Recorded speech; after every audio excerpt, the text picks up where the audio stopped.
Welcome to simple maths by Parul. प्यारे बच्चों, आज के वीडियो में हम एक्सरसाइज 9B से क्वेश्चन नंबर 8 to 12 सॉल्व करेंगे। तो चलिए स्टार्ट करते हैं। क्वेश्चन नंबर 8 सॉल्व करते हैं। 1950 रुपीज 5 जनवरी 2011 को लेंड किया गया 5% पर एनम के रेट से। तो कुछ टाइम के बाद अमाउंट मिला 2125.50 रुपीज। क्वेश्चन में पूछा जा रहा है कि किस डेट पर ये अमाउंट लेंडर को मिला। जिस डेट पे लेंड किया गया वो डेट गिवन है 5 जनवरी 2011। हमसे वो डेट पूछी जा रही है कि जिस डेट पर ये अमाउंट लेंडर को मिलेगा। 2125.50 अमाउंट लेंडर को मिलेगा। लेंड किया जा रहा है 1950 रुपीज, तो ये प्रिंसिपल हो गया। अमाउंट टू गिवन है 2125.50 रुपीज, तो ये अमाउंट हो गया। 5% का रेट गिवन है। अगर हम टाइम ड्यूरेशन की वैल्यू फाइंड आउट कर लें कि कितने टाइम के बाद ये 1950 प्रिंसिपल 2125.50 का अमाउंट दे रहा है, अगर हम फाइंड आउट कर ले तो हम वो डेट भी फाइंड आउट कर लेंगे जिस डेट पे ये अमाउंट मिल रहा है लेंडर को। कैसे डेट फाइंड आउट कर लेंगे? हम इस डेट 5 जनवरी 2011 में ये टाइम ड्यूरेशन ऐड कर देंगे तो हमें वो डेट पता चल जाएगी जिस डेट पे ये अमाउंट लेंडर को मिलेगा। तो चलिए सबसे पहले टाइम ड्यूरेशन फाइंड आउट करें, फिर हम डेट फाइंड आउट कर लेंगे। तो चलिए सबसे पहले टाइम ड्यूरेशन की वैल्यू फाइंड आउट करें कि कितने टाइम पे ये प्रिंसिपल ये अमाउंट दे रहा है एट 5% के रेट से। अब प्रिंसिपल एंड अमाउंट गिवन है तो हम सिंपल इंटरेस्ट फाइंड आउट कर सकते हैं। कैसे कर सकते हैं? Using amount formula. अमाउंट का फॉर्मूला हम जानते हैं, amount is equals to principal plus simple interest होता है। अमाउंट की वैल्यू है 2125.50, तो यहाँ 2125.50 लिखेंगे। प्रिंसिपल की वैल्यू है 1950, तो प्रिंसिपल के प्लेस में 1950 लिखेंगे प्लस सिंपल इंटरेस्ट। अब इस 1950 को हम एलएचएस में ले जाएंगे तो इसका साइन माइनस हो जाएगा। इन दोनों वैल्यूज को माइनस करने पर वैल्यू मिलेगी 175.50 रुपीज। ये सिंपल इंटरेस्ट की वैल्यू हो गई। तो सिंपल इंटरेस्ट की वैल्यू भी हमने फाइंड आउट कर ली 175.50 रुपीज। कैसे फाइंड आउट कर ली हमने सिंपल इंटरेस्ट की value? Using this amount formula. हमें प्रिंसिपल गिवन है, रेट गिवन है और सिंपल इंटरेस्ट भी अब पता चल गया। तो हम टाइम ड्यूरेशन की वैल्यू फाइंड आउट कर सकते हैं। हम जानते हैं सिंपल इंटरेस्ट का formula SI is equals to PRT/100। Simple interest की वैल्यू 175.50, तो इसके प्लेस पे 175.50 लिखेंगे। P की वैल्यू है 1950, तो इस P के प्लेस पे 1950 लिखेंगे। R की वैल्यू है 5% पर एनम, तो R के प्लेस पे 5 लिखेंगे। T की वैल्यू हमें फाइंड आउट करनी है तो T को एज इट इज लिखेंगे। T टाइम ड्यूरेशन है डिवाइडेड बाय 100। ना यहाँ इस T that is time duration की वैल्यू फाइंड आउट करनी है जिस टाइम ड्यूरेशन के बाद ये 1950 प्रिंसिपल सिंपल इंटरेस्ट देगा 175.50 का। तो हमें उस T की वैल्यू फाइंड आउट करनी है। जीरो से जीरो कैंसिल। अब ये 10 LHS में जाएगा तो 175.50 में मल्टीप्लाई करेगा एंड ये 195 इंटू 5 LHS में जाएगा तो डिवाइड करेगा। इसको सॉल्व करेंगे T की वैल्यू फाइंड आउट हो जाएगी। ये डेसिमल पॉइंट रिमूव करेंगे यहाँ से, नीचे 100 आएगा। इस जीरो से ये जीरो कैंसिल, इस जीरो से ये जीरो कैंसिल, तो हमें मिला 1755 डिवाइडेड बाई 195 इंटू 5। इसको सॉल्व करेंगे T की वैल्यू फाइंड आउट हो जाएगी। 5 3 15, 5 5 25, 5 1 5। ना 351 को डिवाइड करेंगे 195 से। 195 2 390 होता है जो कि बड़ा हो जाएगा 351 से, तो हम 195 वन जा लेंगे। 1 जा 195, 14 माइनस 9 5 हुआ, 11 माइनस 5 6 हो गया 156। अब फर्दर ये 195 156 को डिवाइड नहीं कर पाएगा तो 156 रिमाइंडर में रह गया। तो इस चीज को हम मिक्स फ्रैक्शन में लिख सकते हैं। तो जब हमने 351 को डिवाइड करा 195 से तो रिमाइंडर मिला 156 एंड क्वोशंट में आया 1, तो इसको हम मिक्स फ्रैक्शन में लिख सकते हैं। 1 156/195। ये टाइम की वैल्यू मिक्स फ्रैक्शन में निकल के आ गई। अब ये टाइम का यूनिट मंथ्स होगा कि ईयर्स होगा, ये हम रेट देख के बताएंगे। रेट है per annum, annum means year, तो टाइम भी ईयर्स में निकल के आएगा। दैट मीन्स 156/195 ईयर्स ना। अब ये ईयर की वैल्यू फ्रैक्शन में है, तो हम इसको सिंप्लीफाई करेंगे। कैसे सिंप्लीफाई करेंगे?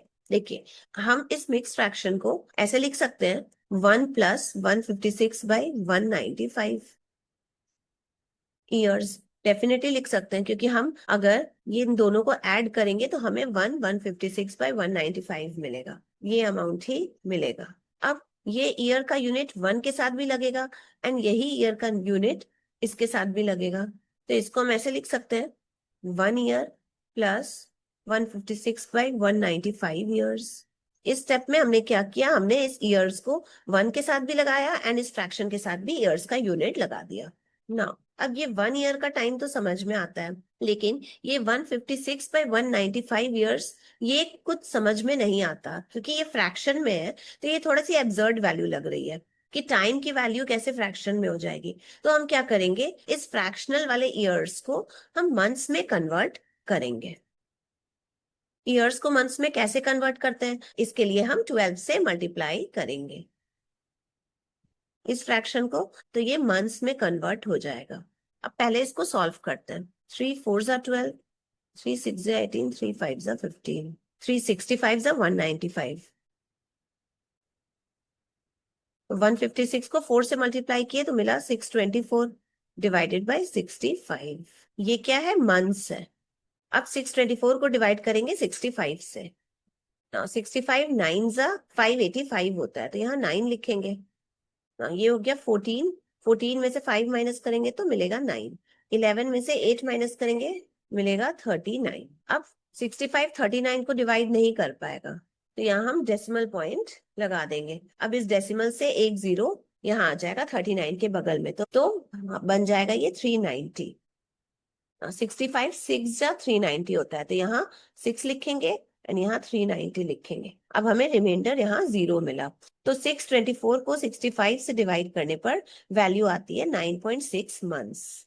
तो हम इस टाइम को यहाँ ऐसे लिख सकते हैं, 1 ईयर + 9.6 मंथ्स ना। अब मंथ्स जो है वो पॉइंट में आ गया 9.6, तो 1 मंथ, 2 मंथ, 3 मंथ्स, 12 मंथ्स, इतना तो समझ में आता है। लेकिन अब डेसिमल में मंथ्स है, तो ये टाइम की क्लैरिटी नहीं देता, तो हम इस डेसिमल वाले मंथ्स को फर्दर रिड्यूस करेंगे।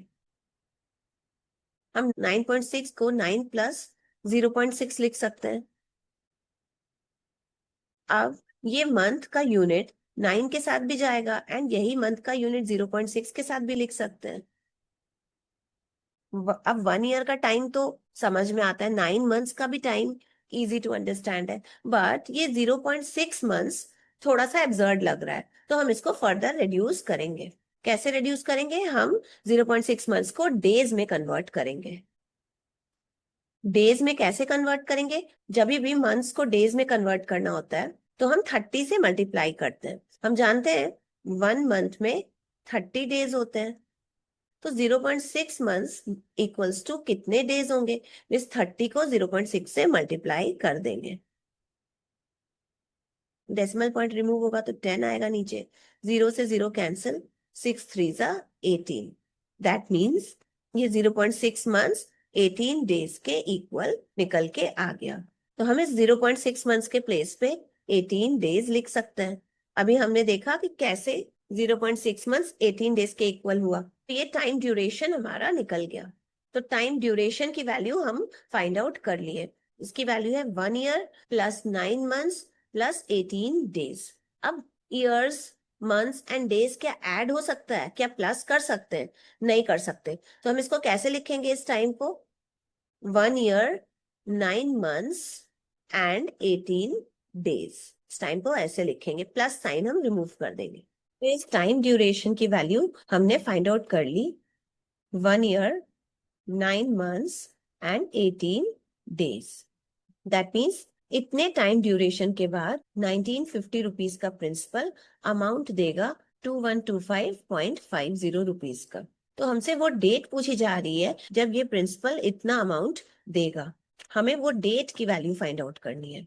तो ये जो गिवन डेट है 5 जनवरी 2011, इस डेट के इतने टाइम ड्यूरेशन के बाद ये प्रिंसिपल ये अमाउंट दे रहा है। तो इस डेट के इतने टाइम ड्यूरेशन के बाद कौन सी डेट होगी वो हम फाइंड आउट कर लेंगे, तो वही डेट हमारा आंसर होगा। तो चलिए उस डेट को फाइंड आउट करते हैं। 5 जनवरी 2011 के डेट के बाद हमें इतना टाइम आगे बढ़ना है, 1 ईयर 9 मंथ्स 18 डेज आगे जाना है। तो जो डेट मिलेगी वही डेट हमारा आंसर होगा। तो इस डेट के 1 ईयर के बाद कौन सी डेट होगी? बहुत इजी है फाइंड आउट करना। डेट वही रहेगी 5 जनवरी, बस ईयर एक साल आगे हो जाएगा। तो यहाँ 2011 है तो यहाँ 2012 हो जाएगा।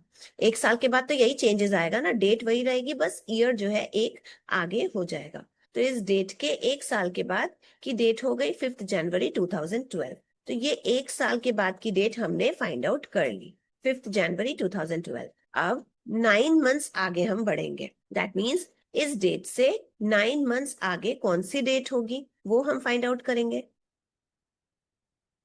तो इस डेट से 9 मंथ के बाद ईयर तो यही रहेगा 2012, डेट भी 5th रहेगी, लेकिन मंथ कौन सा हो जाएगा? अक्टूबर का, क्योंकि जनवरी से 9 मंथ के बाद अक्टूबर मंथ आ जाएगा ना। अब 1 ईयर हम आगे बढ़ गए, 9 मंथ्स भी हम आगे बढ़ गए इस डेट से। तो हमें कौन सी डेट मिली? 5 अक्टूबर 2012। अब टाइम ड्यूरेशन में 18 डेज और है। तो इस डेट के, दैट इज 5 अक्टूबर 2012 के डेट से 18 डेज के बाद कौन सी डेट होगी वो हम फाइंड आउट करेंगे। अब क्योंकि ये 18 डेज हम आगे बढ़ रहे हैं तो इस मंथ में तो कोई चेंज नहीं आएगा, तो ये मंथ अक्टूबर का मंथ ही रहेगा। ईयर में भी कोई चेंज नहीं आएगा, ईयर भी 2012 का ही रहेगा, लेकिन इस डेट में जरूर चेंज आ जाएगा।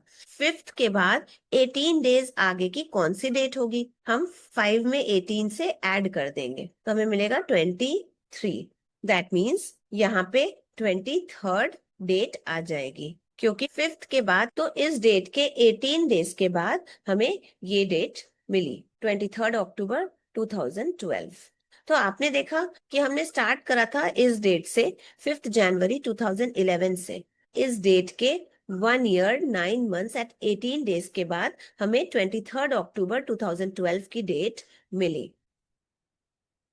दैट मीन्स इस डेट के आगे हम 1 ईयर 9 मंथ्स एंड 18 डेज बढ़ेंगे तो हमें ये डेट मिलेगी, दैट इज 23 अक्टूबर 2012 की डेट। 1950 रुपीज का प्रिंसिपल लेंड किया गया था, कब? इस डेट पे, 5 जनवरी 2011 के डेट पे। एंड ये टाइम ड्यूरेशन हमने निकाला कि 1 ईयर 9 मंथ्स 18 डेज के बाद ये प्रिंसिपल इतना अमाउंट देगा। 1 ईयर 9 मंथ्स 18 डेज के टाइम ड्यूरेशन के बाद कौन सी डेट आएगी? वो डेट होगी 23 अक्टूबर 2012। दैट मीन्स ये 1950 का प्रिंसिपल 2125.50 का अमाउंट किस डेट को देगा? वो डेट होगी 23 अक्टूबर 2012। यही डेट हमसे क्वेश्चन में पूछी जा रही है कि किस डेट पे ये प्रिंसिपल वैल्यू इतना अमाउंट देगी। तो वो डेट है 23 अक्टूबर 2012। So this is the answer.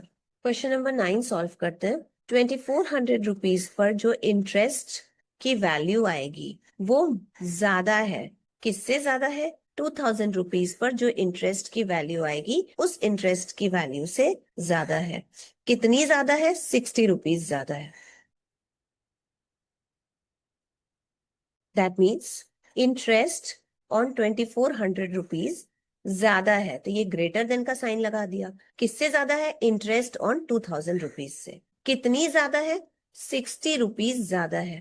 अब ये वैल्यू कम है, कितनी कम है? 60 कम है। तो इस वैल्यू में अगर हम 60 ऐड कर देंगे तब जाके वो इस बड़ी वैल्यू के इक्वल हो जाएगी। तो चलिए ऐड कर देते हैं। तो हमने ऐड कर दिया, इस कम वैल्यू में हमने 60 ऐड कर दिया, तो ये किसके इक्वल हो गया? ये इस बड़ी वैल्यू के इक्वल हो गया, दैट इज इंटरेस्ट ऑन 2400। तो इक्वल टू इंटरेस्ट ऑन 2400 लिख दिया हमने, तो हमें ये इक्वेशन मिला। अब अगर हम ये इंटरेस्ट एंड ये इंटरेस्ट की वैल्यू फाइंड आउट करें तो हम इस इक्वेशन में पुट कर सकते हैं। तो चलिए हम इन दोनों इंटरेस्ट को एक एक करके फाइंड आउट करते हैं। इंटरेस्ट ऑन ₹2400 कितना होगा वो हम पहले फाइंड आउट करेंगे।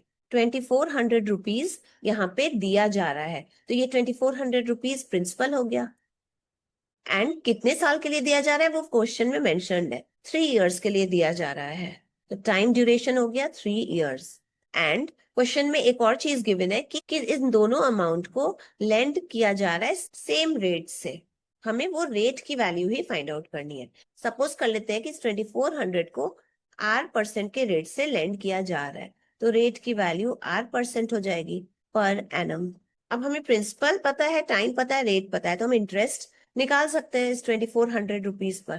दैट इज सिंपल इंटरेस्ट का फॉर्मूला हम जानते हैं, PRT/100। पी की वैल्यू है ₹2400, तो इस प्रिंसिपल के प्लेस पे हम 2400 लिखेंगे। आर की वैल्यू है R% पर एनम, तो इस आर के प्लेस पे हम आर लिखेंगे। टाइम की वैल्यू है 3 इयर्स, तो इस टी के प्लेस पे हम 3 लिखेंगे डिवाइडेड बाई 100। 00 से 00 कैंसिल, वैल्यू मिली 72R। तो सिंपल इंटरेस्ट ऑन ₹2400 की वैल्यू निकल के आई ₹72R। तो ये वैल्यू हमने फाइंड आउट कर ली। अब हम इंटरेस्ट ऑन ₹2000 फाइंड आउट करेंगे। दैट इज जब ₹2000 लेंड किया जा रहा है तब इंटरेस्ट की क्या वैल्यू होगी वो फाइंड आउट करेंगे। क्योंकि 2000 लेंड किया जा रहा है तो प्रिंसिपल हमारा ₹2000 का हो गया। एंड क्वेश्चन में गिवन है कि ये ₹2000 भी 3 इयर्स के लिए लेंड किया जा रहा है, तो टाइम ड्यूरेशन की वैल्यू 3 इयर्स हो गई। एंड ये 2000 कितने रेट से लेंड किया जा रहा है वो क्वेश्चन में गिवन है, सेम रेट से लेंड किया जा रहा है। जिस रेट पे ये ₹2400 लेंड किया गया, that is R% per annum के रेट से, इसी रेट से ये ₹2000 भी लेंड किया जा रहा है। तो यहाँ पे भी हो जाएगी R% पर एनम। तो हमें पी भी पता है, टी भी पता है, रेट भी पता है, तो सिंपल इंटरेस्ट की वैल्यू हम फाइंड आउट कर सकते हैं। फॉर्मूला होता है SI = PRT/100। पी की वैल्यू है 2000, तो इस पी के प्लेस पे हम 2000 लिखेंगे। आर की वैल्यू है R% पर एनम, तो आर के प्लेस पे हम आर ही लिखेंगे। टाइम की वैल्यू है 3 इयर्स, तो टी के प्लेस पे हम 3 लिखेंगे डिवाइडेड बाई 100। 00 से 00 कैंसिल, 20 × 3 60R। तो ये सिंपल इंटरेस्ट की वैल्यू ₹2000 पर निकल के आई, वो है ₹60R। नाउ अब हम इन दोनों इंटरेस्ट की वैल्यू इस इक्वेशन में पुट करेंगे ना। 2400 पर इंटरेस्ट की वैल्यू निकल के आई ₹72। तो इसके प्लेस पे हम 72R लिखेंगे। ये इक्वल्स टू का साइन यहाँ आ जाएगा ना। इंटरेस्ट ऑन ₹2000 की वैल्यू है 60R, तो इस इंटरेस्ट ऑन ₹2000 के प्लेस पे हम 60R लिख देंगे। एंड ये +60 यहाँ आ जाएगा। हमें ये इक्वेशन मिली जिसमें वेरिएबल R है। हमें इसी R की वैल्यू फाइंड आउट करनी है, तो इस इक्वेशन को सॉल्व करेंगे, R की वैल्यू फाइंड आउट हो जाएगी ना। इस 60R का साइन यहाँ पॉजिटिव है, तो LHS में जाएगा तो नेगेटिव साइन हो जाएगा, -60R हो गया ना। 72R - 60R माइनस करेंगे, वैल्यू मिलेगी 12R ना। अब ये 12 R के साथ मल्टीप्लाइड फॉर्म में है, तो ये RHS में जाएगा तो डिवाइड करेगा। 12 5 × 60 होता है, तो रेट की वैल्यू निकल के आई 5। अब क्योंकि इस रेट को हमने R% पर एनम एज्यूम करा था एंड R की वैल्यू निकल के आई 5, तो रेट की वैल्यू कितनी हो जाएगी 5% पर एनम। यही रेट की वैल्यू हमसे पूछी जा रही है क्वेश्चन में कि रेट की वैल्यू क्या होगी, तो रेट की वैल्यू हो गई 5% पर एनम निकल के आ गई। So this is the answer. Question number 10 solve करते हैं। ₹15,600 को लेंड किया जा रहा है 2 पार्ट्स में डिवाइड करके। इन 2 पार्ट्स में से एक पार्ट को 5% के रेट से लेंड किया जा रहा है 5 इयर्स के लिए, एंड दूसरे पार्ट को 4 1/2% के रेट से लेंड किया जा रहा है 6 इयर्स के लिए। तो इन दोनों पार्ट्स को लेंड करने पर जो इंटरेस्ट मिल रहा है वो इंटरेस्ट इक्वल है, ऐसा क्वेश्चन में कहा जा रहा है। हमें इन दोनों पार्ट्स की वैल्यूज को फाइंड आउट करना है। दैट इज 15,600 रुपीज को किन दो पार्ट्स में डिवाइड करके लैंड करें कि सच दैट दोनों पार्ट्स से जो इंटरेस्ट मिले वो इक्वल आए। उन दोनों पार्ट्स की वैल्यू को हमें फाइंड आउट करना है।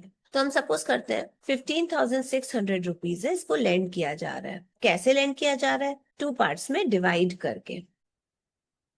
हमसे इन दोनों पार्ट्स की वैल्यू पूछी जा रही है क्वेश्चन में। अब ये दोनों पार्ट्स कौन से होंगे ये गिवन नहीं है क्वेश्चन में, तो हम एज्यूम कर लेंगे कि एक पार्ट में एक्स रुपीज को लेंड किया जा रहा है, तो दूसरे पार्ट की वैल्यू क्या हो जाएगी? अब 15,600 में से एक्स रुपीज हमने किसी को लेंड कर दिया, दे दिया हमने, तो बचा कितना? 15,600 माइनस एक्स रुपीज कर रहे हैं, तो हुआ ना ये अमाउंट दो पार्ट में डिवाइड। पहला पार्ट एक्स रुपीज, दूसरा part 15,600 minus x rupees. Question में कहा गया है कि इस एक्स रुपीज को किसी रेट एंड टाइम पर लेंड किया जा रहा है, एंड इस 15,600 माइनस एक्स रुपीज को भी लेंड किया जा रहा है किसी रेट पर एंड किसी टाइम के लिए। तो ना इस एक्स रुपीज को 5% के रेट से लेंड किया जा रहा है, 5 years के लिए लेंड किया जा रहा है, एंड इस 15,600 माइनस एक्स रुपीज को 4/1/2% के रेट से लेंड किया जा रहा है 6 years के लिए। तो first part that is x rupees lend करने पर सपोज करते हैं सिंपल इंटरेस्ट मिल रहा है SI 1 रुपीज का, एंड ये सेकेंड पार्ट लेंड करने पर that is 15,600 minus x rupees lend करने पर सपोज करते हैं इंटरेस्ट मिल रहा है SI 2। तो अकॉर्डिंग टू क्वेश्चन SI 1 की वैल्यू SI 2 के इक्वल है। अब हम SI 1 और SI 2 की वैल्यू फाइंड आउट करेंगे। हमें ये इक्वेशन मिला, इस इक्वेशन में हम SI 1 एंड SI 2 की वैल्यूज पुट करेंगे।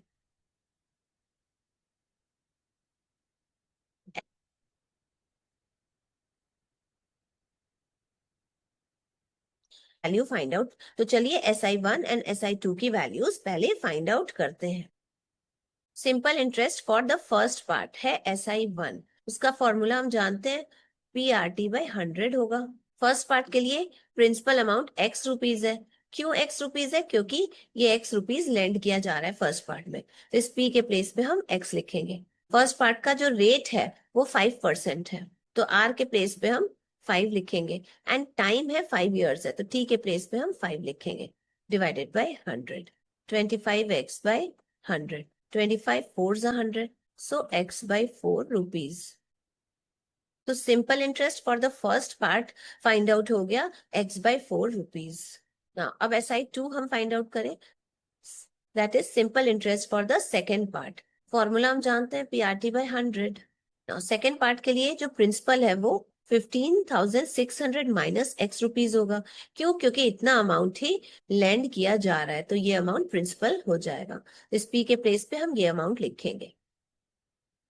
रेट है 4/1/2%, टाइम है 6 years, तो T के प्लेस पे हम 6 लिखेंगे, एंड इस 100 को यहाँ लिख देंगे। 2 3s 6, 9 3s 27। तो simple interest for second case की वैल्यू इतनी निकल के आ गई। तो simple interest for first part हम निकाल दिए, and simple interest for second part की भी वैल्यू हम फाइंड आउट कर लिए। हमें ये इक्वेशन गिवन है क्वेश्चन में। ये इक्वेशन क्या है कि SI 1 जो है वो SI 2 के इक्वल है, that means simple interest for first part equal है simple interest for second part. तो अब हम इन दोनों की वैल्यूज पुट करेंगे इस इक्वेशन में। SI 1 की वैल्यू है x/4 रुपीज, तो SI 1 के प्लेस पे हम x/4 लिखेंगे। SI 2 की वैल्यू है इतना रुपीज, तो SI 2 के प्लेस पे हम ये एक्सप्रेशन लिखेंगे।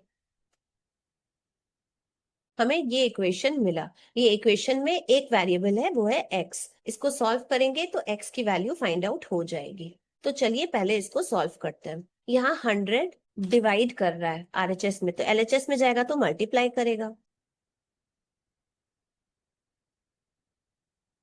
ना। 4 25 100 होता है, 25 इंटू एक्स 25x हो जाएगा।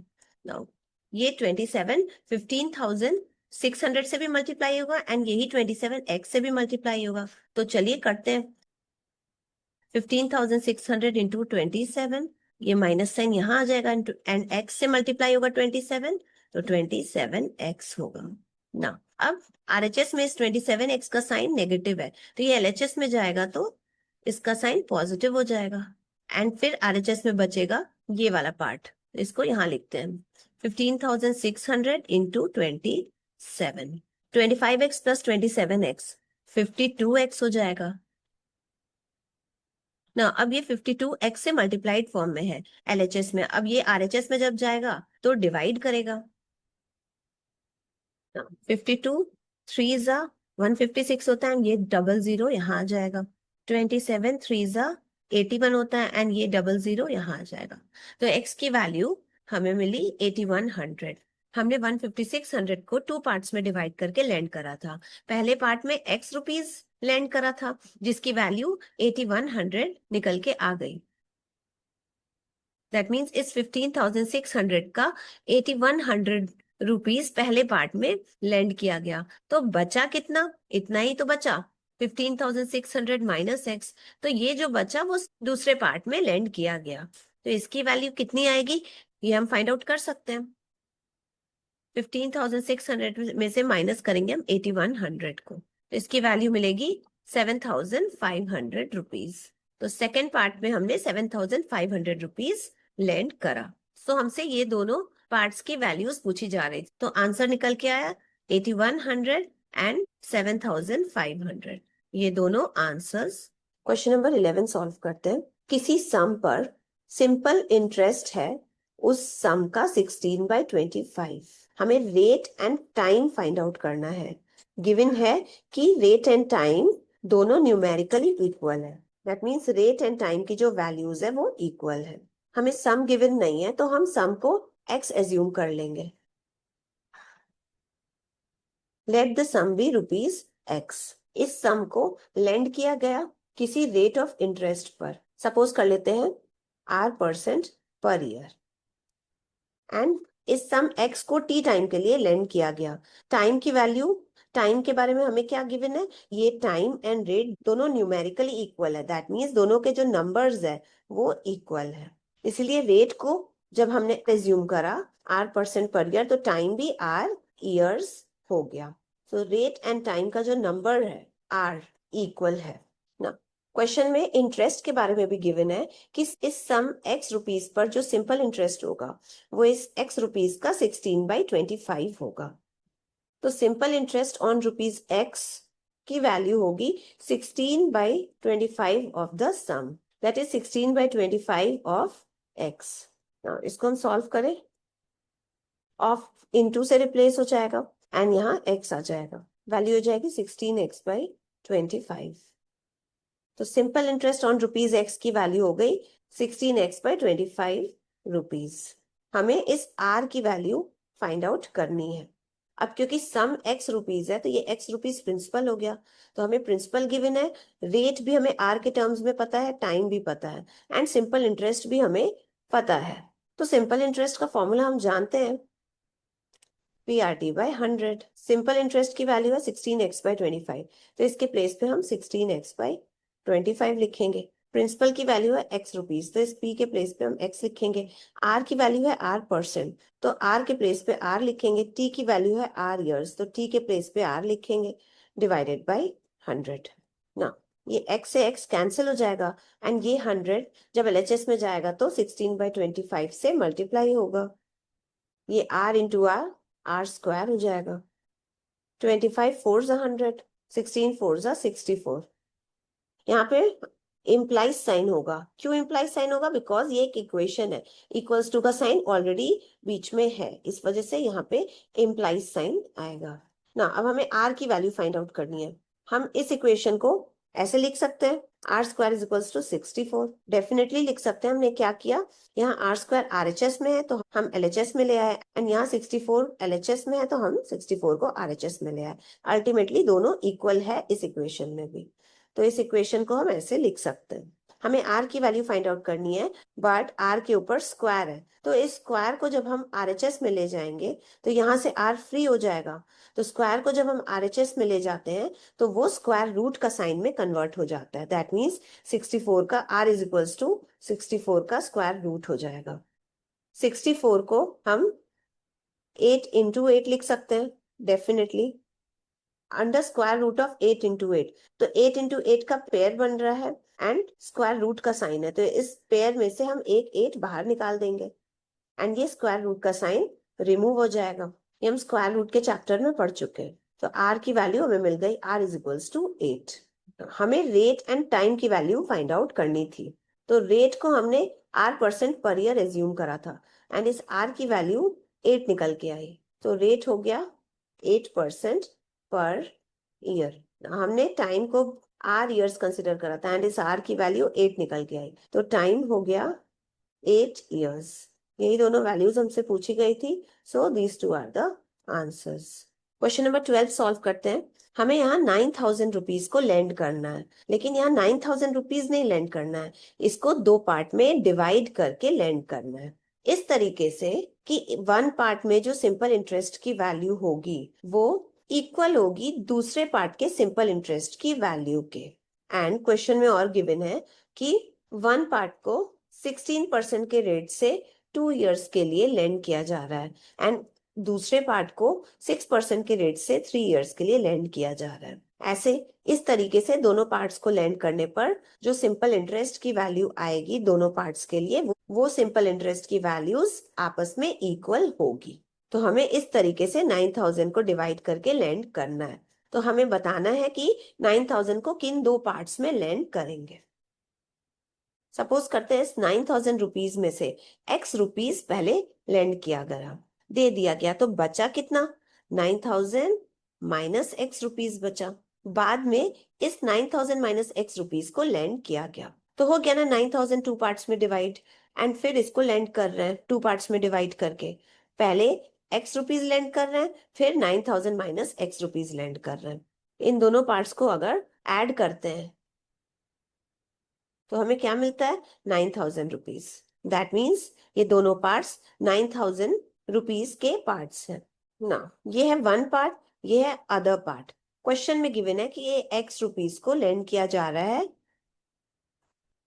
16% के रेट से 2 इयर्स टाइम के लिए। फर्दर क्वेश्चन में गिवन है कि इस अदर पार्ट को, that is 9,000 minus x rupees को लेंड किया जा रहा है 6% पर एनम के रेट से 3 इयर्स टाइम के लिए।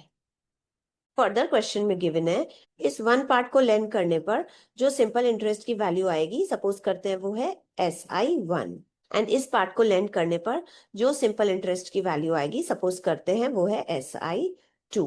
क्वेश्चन में गिवन है कि ये SI1 इक्वल है SI2 के, ये चीज क्वेश्चन में गिवन है। हमें इन दोनों पार्ट्स की वैल्यूज को फाइंड आउट करना है। तो अगर हम x की वैल्यू फाइंड आउट कर लेंगे तो फर्स्ट पार्ट फाइंड आउट हो जाएगा, एंड यही x की वैल्यू यहाँ पुट करेंगे तो सेकेंड पार्ट भी फाइंड आउट हो जाएगा। तो हमारा मेन एम है x की वैल्यू फाइंड आउट करना। उसके लिए हम इस इक्वेशन को यूज करेंगे। इस इक्वेशन में हम SI1 की वैल्यू पुट करेंगे एंड SI2 की वैल्यूज पुट करेंगे। तो चलिए SI1 की वैल्यू फाइंड आउट करते हैं ना। Simple interest for first part, जिसको कि SI1 से डिनोट कर रहे हैं, इसका फॉर्मूला क्या हो जाएगा, PRT/100। ना फर्स्ट पार्ट के लिए x रुपीज को लेंड किया जा रहा है, तो ये x रुपीज प्रिंसिपल हो गया, तो इस प्रिंसिपल के प्लेस पे हम x लिखेंगे। रेट की वैल्यू है 16% पर एनम, तो r के प्लेस पे हम 16 लिखेंगे। टाइम की वैल्यू है 2 इयर्स, तो t के प्लेस पे हम 2 लिखेंगे, डिवाइडेड बाई 100। 16 2 जा 32 होता है, तो वैल्यू मिली 32x/100। ना सेकेंड पार्ट के लिए सिंपल इंटरेस्ट को हम SI2 से रिप्रेजेंट कर रहे हैं, इसका फॉर्मूला होगा अगेन PRT/100। ना इस सेकेंड पार्ट के लिए 9,000 माइनस x रुपीज लैंड कर रहे हैं, तो ये प्रिंसिपल हो गया, तो इस P की वैल्यू हो जाएगी 9,000 माइनस x रुपीज। रेट है 6% पर एनम, तो रेट के प्लेस पे हम 6 लिखेंगे। टाइम है 3 इयर्स, तो टी के प्लेस पे हम 3 लिखेंगे, डिवाइडेड बाई 100। 6 3 18 होता है, तो यहाँ 9000 माइनस एक्स इंटू 18/100 होगा। तो फर्स्ट पार्ट के लिए सिंपल इंटरेस्ट की वैल्यू है ये 32x/100। सेकेंड पार्ट के लिए सिंपल इंटरेस्ट की वैल्यू है दिस मच। ना क्वेश्चन में हमें ये कंडीशन हमें गिवन है कि simple interest for first part equal है simple interest for second part के। SI1 एंड SI2 की वैल्यूज यहाँ पुट करेंगे। SI1 की वैल्यू है 32x/100, तो उसको यहाँ पुट करेंगे। SI2 की वैल्यू है 9000 माइनस एक्स इंटू 18/100, तो इसको SI2 के प्लेस पे पुट कर दिए ना। अब यहाँ 100 से 100 कैंसिल हो जाएगा। अब ये 18 9000 में भी मल्टीप्लाई होगा एंड x में भी मल्टीप्लाई होगा, क्योंकि 18 ब्रैकेट के बाहर है। तो इस 18 को पहले 9000 से मल्टीप्लाई करते हैं, ये माइनस साइन यहाँ आ जाएगा। अब फिर 18x से मल्टीप्लाई होगा तो 18x होगा ना। अब यहाँ RHS में 18x का साइन नेगेटिव है, तो इसको हम LHS में ले आएंगे ना। यहाँ RHS में 18x का साइन नेगेटिव है, इसको हम LHS में ले आएंगे तो इसका साइन पॉजिटिव हो जाएगा, प्लस 18x हो जाएगा। एंड ये 9000 इंटू 18 RHS में रह जाएगा, तो इसको RHS में लिख देंगे। 32x प्लस 18x 50x हो जाएगा ना। यहाँ 50x के साथ मल्टीप्लाइड है, तो 50 RHS में जब जाएगा तो डिवाइड करेगा, 0 से 0 कैंसिल हो जाएगा। 5 1 जा 5, 5 8 जा 40 एंड यहाँ 0, तो x की वैल्यू हो गई 180 इंटू 18 ना। 18 18 जा 324 होता है एंड यहाँ 0 भी है, तो ये 0 यहाँ लग जाएगा। हमने फर्स्ट पार्ट के सम को x एज्यूम करा था, जिसकी वैल्यू 3240 रुपीज निकल के आ गई। तो फर्स्ट पार्ट का सम हो गया 3240 रुपीज। फर्स्ट पार्ट का सम हमें फाइंड आउट करना था, तो हमने फाइंड आउट कर लिया, वो है 3240 रुपीज। अब सेकेंड पार्ट का सम फाइंड आउट कर सकते हैं डेफिनेटली। सेकेंड पार्ट की सम की वैल्यू है 9000 माइनस एक्स, तो यहाँ x के प्लेस पे हम 3240 लिखेंगे, तो 9000 माइनस 3240 हो जाएगा। माइनस करने पर वैल्यू मिली 5760, तो इस सेकेंड पार्ट की वैल्यू निकल के आई 5760 रुपीज। सो 9000 रुपीज को हम टू पार्ट्स में डिवाइड करके लैंड कर रहे हैं। फर्स्ट पार्ट की वैल्यू है 3240 रुपीज, सेकेंड पार्ट की वैल्यू है 5760 रुपीज। इस तरीके से डिवाइड करके अगर हम लैंड कर रहे हैं इस रेट एंड टाइम पर, तो जो सिंपल इंटरेस्ट की वैल्यू दोनों फर्स्ट एंड सेकेंड पार्ट के लिए होगी वो इक्वल निकल के आएगी। तो हमसे यही दोनों पार्ट्स की वैल्यू पूछी गई थी, so these two are the answers. तो बच्चों एक्सरसाइज 9B के सारे क्वेश्चंस हमने सॉल्व कर लिए। अगर आपको एक्सप्लेनेशन सिंपल लग रहा है, समझ में आ रहा है, तो मेरे वीडियो को लाइक एंड चैनल को सब्सक्राइब जरूर करें। अगर आपको मेरे वीडियोस को सिस्टमैटिकली वॉच करना है तो सिंपल मैथ्स के प्लेलिस्ट में जाके आप वॉच कर सकते हैं। मिलते हैं नेक्स्ट वीडियो में, जहां हम कंपाउंड इंटरेस्ट के बारे में स्टडी करेंगे। Thank you and bye bye.